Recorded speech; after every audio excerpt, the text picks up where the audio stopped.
संघटन आहे जे मुलांच्या हक्कासाठी आणि प्रामुख्याने बालविवाहमुक्त भारत अभियानासाठी काम करत आहे आणि संपूर्ण महाराष्ट्रात नव्हे तर संपूर्ण भारतात बालविवाहमुक्त भारत हे अभियान सुरू आहे आणि त्याचा जे उद्देश आहे तो उद्देश संपूर्ण भारतामध्ये 2030 पर्यंत बालविवाहाचं प्रमाण शून्यावर आणणं असे आहे। आणि जस्ट राईट फॉर चिल्ड्रन ही संघटना जी आहे ती भारत सरकारसोबत पण जुळलेली आहे, ती भारत सरकारसोबत पण काम करते आहे आणि जसं मी म्हटले की साधारणतः संपूर्ण याच्यात तर म्हणजे भारतात 26 राज्य आणि 418 जिल्ह्यांमध्ये ही संघटना काम करते आहे आणि त्या संघटनेची एक प्रतिनिधी संस्था म्हणून सप्तशृंगी बौद्धिश महिला संस्था ही धुळे जिल्ह्यामध्ये काम करते आहे आणि धुळे जिल्ह्यात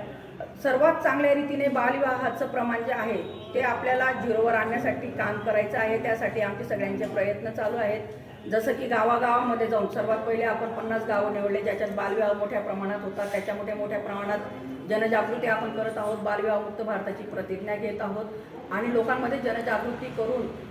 महाराष्ट्र शासनाला सोबत घेऊन आपण खूप चांगल्या पद्धतीने काम करण्याचा प्रयत्न करत आहोत। आणि जस्ट राईट फॉर चिल्ड्रन ही जी संघटना आहे या संघटनेने वर्षानुवर्ष मुलांसाठी खूप चांगल्या पद्धतीने काम केलं आणि बालविवाहासाठी पण खूप चांगलं काम केलं आणि याचं एक फलित जेव्हा राजस्थानमध्ये ही घटना जी आहे बालविवाहाची त्याच्या ज्या बाबतीत जेव्हा केस प्राप्त झाल्या तेव्हा एक निर्णय राजस्थान सरकारने घेतला की जर बालविवाहाच्या बाबतीत म्हणजे कोणीही भू दिला त्याच्यात ॲक्शन घेतली नाही तर त्या गावातला सरपंच हा देखील त्याला जबाबदार राहील आणि या अनुषंगाने बालविवाह प्रतिबंधक कायद्याची पण आखणी केली गेली आणि बालविवाहमुक्त भारत अभियानात जस्ट राईट फॉर चिल्ड्रन या संघटनेने जे सर्व अनुमान काढले, सर्व माहिती गोळा केली, त्या माहितीच्या आधारे भारत सरकारने वेगवेगळे रोडमॅप तयार केले, बालविवाह मुक्त भारतासाठी वेगवेगळ्या कार्यक्रमाची आखणी केली आणि या आखणीमध्ये आणि या कार्यक्रमामध्ये जस्ट राईट फॉर चिल्ड्रन या संघटनेचा खूप मोठा वाटा आहे आणि त्यांच्या पद्धतीने